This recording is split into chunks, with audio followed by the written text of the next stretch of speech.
I know it's a little bit early, Bob, but are any of your conversations starting to circulate around what the trade deadline could look like, aside from the obvious buyers and sellers? Well, people are still predicting kind of like a dull deadline just because so many teams in the race. But if you're a buyer, you're hoping some of these teams fall apart. You're hoping that Atlanta keeps losing. You hope that Arizona Diamondbacks don't get in the race. Diamondbacks can be very intriguing. They got a lot of pieces there, whether it's a Zac Gallen, Merrill Kelly, both free agents. Eugenio Suarez at third base, first base with Naylor. So they got a lot of pieces there that people want if they're on the race July 31st. Bob, what would it take for that, though? What would it take for the Diamondbacks to wave the white flag? What's their record have to be at a certain point? And you could throw the Braves in there, too. I mean, I think the Braves are cooked. They're 10 games under right now.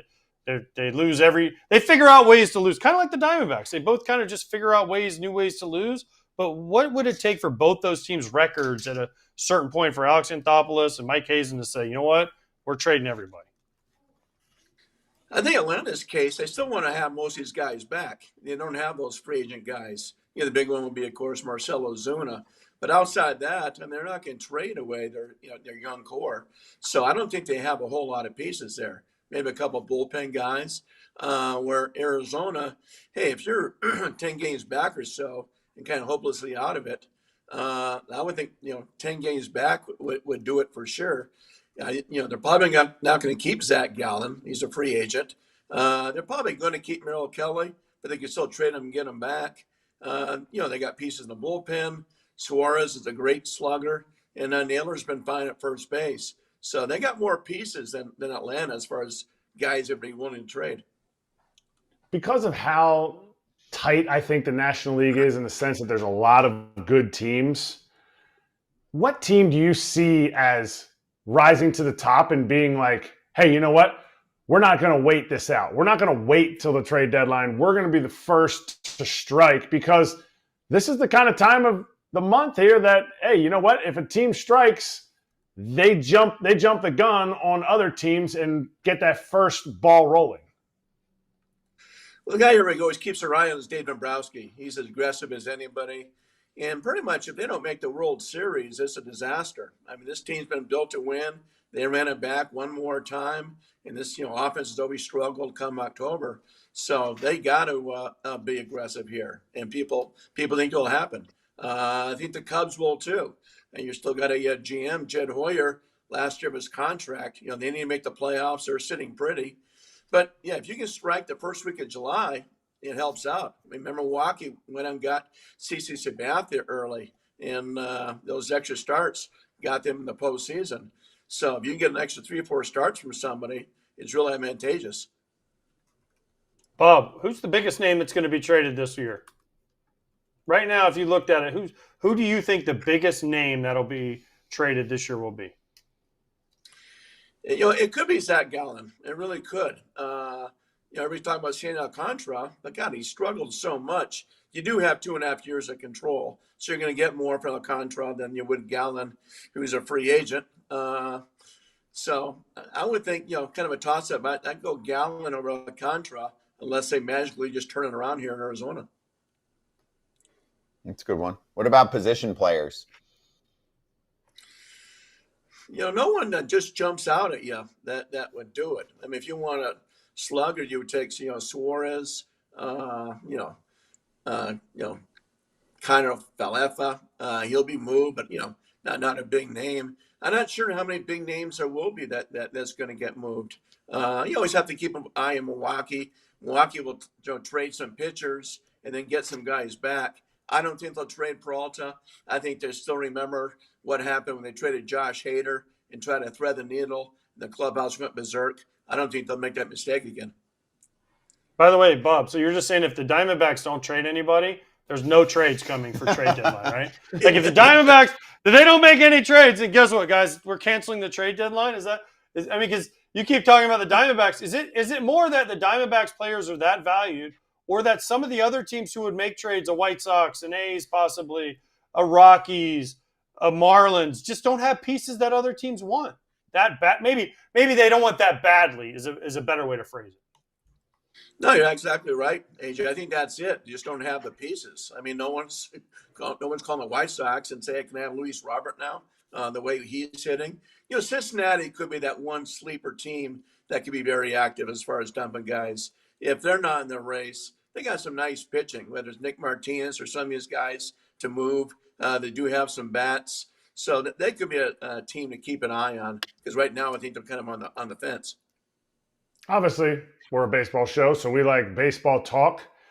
Is there a chance that they could change or add a trade deadline of June 15th where you could trade the player and that new team still gets a pick? Because now anybody that's traded during the year, you can't get the pick, you can't do the qualifying offer, and which would end up giving the team that gets the trade more of a, hey, you know what, we're willing to go after this guy early on, and it creates more of a competition early for these guys that could be traded.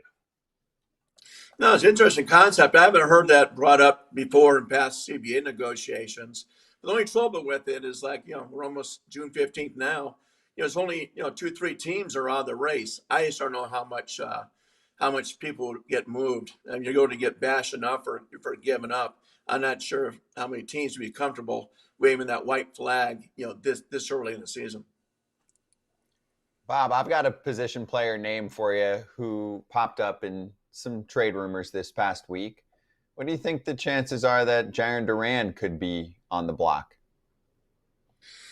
Well, I mean, they got to make move at room in the outfield at some point, and the Padres have been calling about him, but they don't have that one piece either. I mean, the Padres have already traded away a lot of prospects. I'm not sure what they have to give up. They're going for this thing, so I'm not sure that fits. I mean, he's got 2.5 years of control, not making any money, so it makes sense why the Padres badly want him.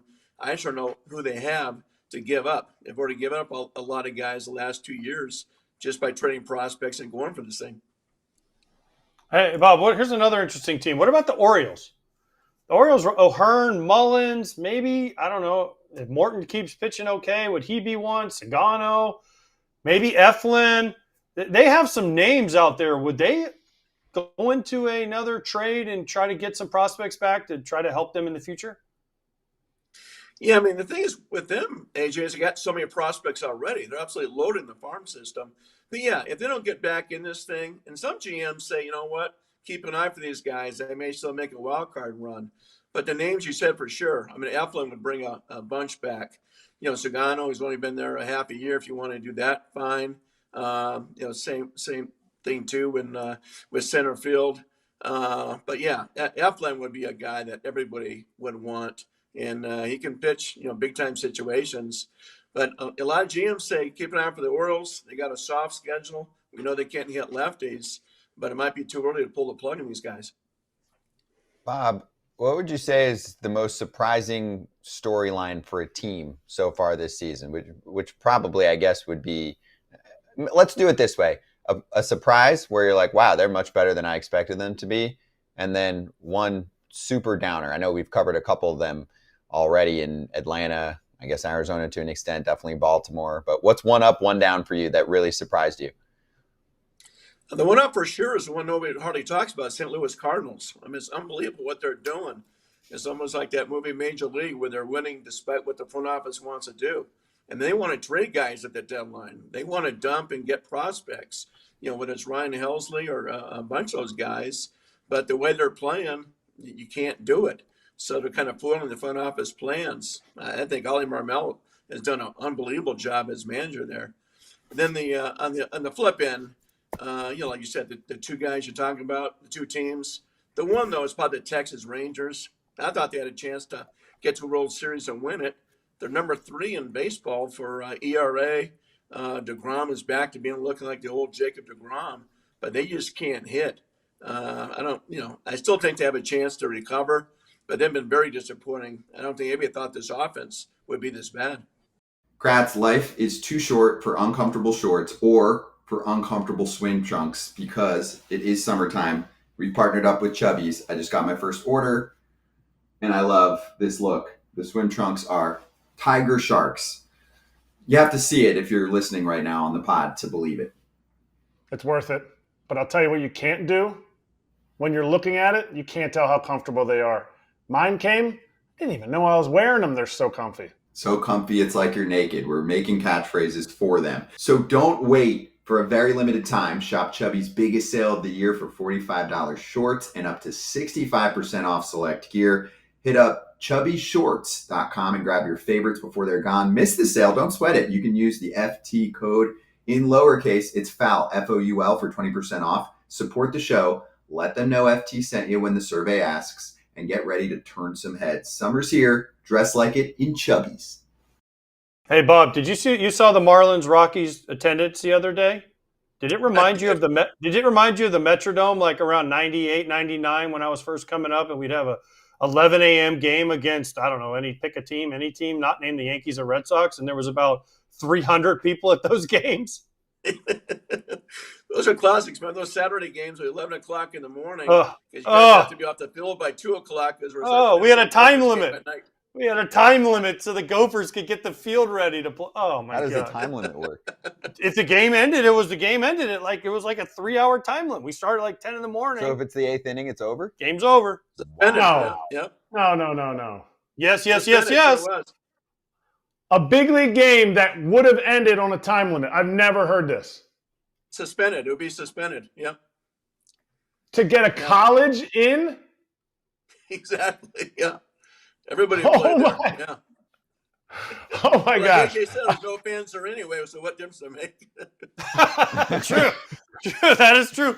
Although you could get the doubleheader, you could get a bad Twins team, and you could get the Gophers, which they weren't very good at football at the time either. So you could get a doubleheader of just not good. But I did get to go to some Gopher games, so that's kind of cool. Yeah, they drew better, remember? True. Oh, there's no doubt about that. That's true. But what do you think? I mean, honestly, though, what about the Marlins? And we use the Rockies too, but what are they going to do, the Marlins? Because they can't get any traction in South Florida. Nobody likes going to the stadium, even though it's air conditioned and all that. But they just can't get any traction there. Is there any hope for the Marlins down the road? I don't know. I mean, people hate driving there. Just, it's not nothing to do around the area anyway, but it takes from Fort Lauderdale. Scouts talk about taking an hour and a half to 2 hours to get there. The strange part is when WBC rolls around, it's electric. It's the greatest atmosphere outside of a World Series or right there with a World Series. But they cannot get people there during the season. I mean, they have no choice but to win or people are going to come out.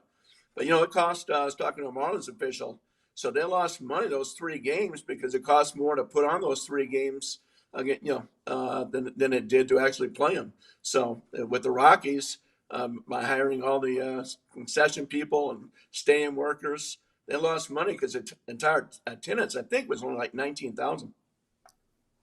Jeez, that's crazy. That's crazy. Tens of people saw them play, but none of them bought beer. But I have to go to something more positive for baseball. Aaron Judge, the season he's putting together this year, he stays on the pace that he's at. Will it be the greatest offensive season we've ever seen? No, it's still Barry Bonds. I mean, you can argue Barry Bonds is the greatest player who's ever played the game. But outside Barry Bonds, it might be. It's only right up there. For him to have this high of a batting average with the home runs, you're talking about Ted Williams days, those type of things. So, but it's incredible to watch, fun to watch. As you guys know, he's like one of the nicest guys, human beings on the face of the planet. Unbelievable. So, I mean, his teammates said they love playing for the Yankees just because he's on that team. And it's unbelievable what a leadership role he has, and just bringing guys over on the road to his suite, playing video games, renting out restaurants for families. So it couldn't happen to a better guy. Is it too much to ask for him to be the face of baseball? Because he's pretty reticent to do that. He doesn't want to be the face of baseball, but he is one of the best teammates ever. Like, he is all those things that you just said and more. But the argument is, he does his interviews and he's not necessarily putting himself out there. Is there an argument that we shouldn't make him do that? No, I mean, Jeter was the same way. Jeter very, rarely opened up. He's doing things that Jeter never did. So, no, I think it's fine. And the thing about him, it's not like he's not doing interviews where some guys will take a whole series off. He's addressing the media just about every game afterwards. Doesn't matter if he goes 0 for 4 or hits 3 home runs. So, no, I think he is the face of baseball. And I think he's comfortable with that. It's tough for him to go out and stuff because of his size. He talked about going out to Starbucks in Seattle and walking across the street. Everybody's following him over there and things like that. Sometimes you kind of wish he was 6'1" or 6'2" and get away with it instead of being 6'7", 280. Well, is that why he hit the home run off Dobbins? Because he's the Yankees captain, and Dobbins said he hates the Yankees. So last night he's like, "I'll show you I'm the captain." Took it personal. That's right. I can't wait for the Red Sox-Yankee games at Fenway. Those fans are going to go crazy cheering for him. I mean, now he's going to be beloved forever at Fenway. That is an epic line. I will give it to him. Hey, you're talking Aaron Judge. What about can we give Cal Raleigh some love? He actually has more homers than anybody right now. Yep, that's true. Can we talk about Cal Raleigh, a catcher with 25 homers, and we're in beginning of June? Yeah, I'm going to see them the next 3 days, but it's unbelievable. I covered my Piazza with the Dodgers, and that's what you're reminding of. But, it looks like he's a better defensive catcher than Piazza. Unbelievable the stuff he's doing. So, yeah, no one talks about him, I think, because he plays in Seattle. If he was in New York or L.A., he'd be on the news every single night. Hey, no offense to Piazza, but he never won a platinum glove, okay? Piazza never won a platinum glove, Bob. Let's be serious. He was on Baywatch. And he had platinum hair, but he never won a platinum glove. Did they have platinum gloves back then? No, but he also was like me. We had skillets. We had iron skillets. You guys could both hit. You could tell both of you could hit by the way you caught. That's how you could tell. We caught like we could hit. You could hit. Even sometimes you'd have some of the pitchers complain about Piazza behind the plate. And Time Lasorda said, "Okay, you want me to put the backup catcher in? No, we'll take his 2 home runs and 5 ribbies every night." Exactly, yes. Hey, Bob, last one for you. When do you think Shohei Ohtani pitches in a major league game again? And I know the Dodgers are doing fine. I mean, they're not running away with the division by any means. But does this season surprise you? Because we talked so much about pitching injuries last year for them, and we're not even going to have time for it on the rest of the show, so I'll mention it now. Tony Gonsolin heads to the shelf. He's got a little elbow discomfort, so I think that makes it 8 starters on the IL for this team. What do you think? I think we'll see him in August, but not before then. But even in spring training, people are watching and say, you know what? He could pitch for the Dodgers right now. He could have been their opening day starter, but just kind of slow playing him. It's like it had so many injuries. They say, you know what? We want this guy healthy come October. And even October, they'll probably, use him 3-4 innings at a time. They're not going to, push him 7-8 innings, that sort of thing. So I think they're slow playing a lot of guys. And, they don't want the nightmare of a year ago. Even though they won the World Series, they only have 3 starters, limping into the postseason. Right now, the only guy they can trust is Yamamoto. And, he's pitching like a Cy Young candidate. But I think they're just taking their sweet time. Even if they had to push him, say Ohtani was with the Padres or any of their team, I think he'd definitely be pitching right now. And all the Dodgers did last year was win the World Series. There's only 3 pitchers. But I have to ask this. I saw this the other day, and I don't know if it's a real thing or not, Bob, but you're deeper into this stuff than I am. Before 2020, I think it was, the Dodgers had the fewest or some of the fewest injuries. And then in 2020, they brought in the driveline guys and went heavy driveline. And since then, they've had like the most injuries. Is there a coincidence, or is that something that's a real thing? Because I've seen it in a couple different places now where it's been mentioned. I don't know anything about driveline other than you see their videos and people go to them to try to get better offensively and defensively. I don't know what they do, but is that a real thing? It really could be. I know in Boston, they kind of hire the driveline guys, and it's not like they're lighting the world on fire. You talk to scouts that go to those facilities, and everybody's high-fiving everybody when they're throwing 98 to 100 miles an hour. The ball may be 20 feet over the catcher's head, have no idea where he's throwing, but they're kind of saying, okay, throw as hard as you can. If you blow out, you blow out. Get your money first. That sort of thing. So I think that's a problem now. It's just hardly anybody knows how to pitch. Remember Greg Maddux used to always say, there's nothing better than just a controlled fastball. And how many guys actually have that? So it's almost like some teams could care less. Say, you know what? we'll grab these guys, they get hurt, spin them out, we'll bring in some new guys. Where it's become such a thing where some agents are saying they don't want their guys drafted by certain clubs for that reason. Wow. That's interesting. You don't have a lot of control of that, but This isn't the NFL. We don't have a Deion Sanders, Bob, okay? We can't tell him where to draft Shador. I want him to go to Cleveland, dang it. But you can say, hey, I'm not going to take slot money. I'm taking over slot money, or you better go move on to next guy. You can do that. True.